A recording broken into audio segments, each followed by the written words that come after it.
আর অনেকে বলে এই মৌলী সাহেব মাথায় টুপি দিয়ে রাজনীতি করছে, এটা কেমন বাজে ব্যাপার।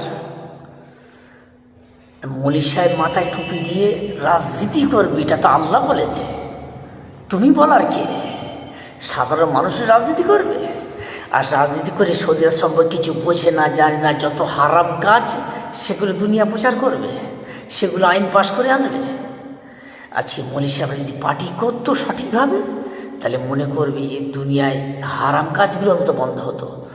খুন, ধর্ষণ, এইসব যত রকম ধরনের হারামের কাজ আছে এরা করে না। তাই সাহাবারা কী করে দেশ চালিয়েছে, আমার নবী সাহাবারা, সেটা সকলেই আমাদের জানা আছে কম বেশি। আমার হাদিসগুলো পড়ি না, তাই যে মৌলী সাহেব কেন পার্টি করবে, কেন টুই মাঝে যাবে, রাজনীতি খারাপ। কে বলে যাবে রাজনীতি খারাপ? রাজনীতিটা খারাপ করছে কিছু মানুষেরা, রাজনীতি খারাপ না, মানুষে খারাপ করে দেয়।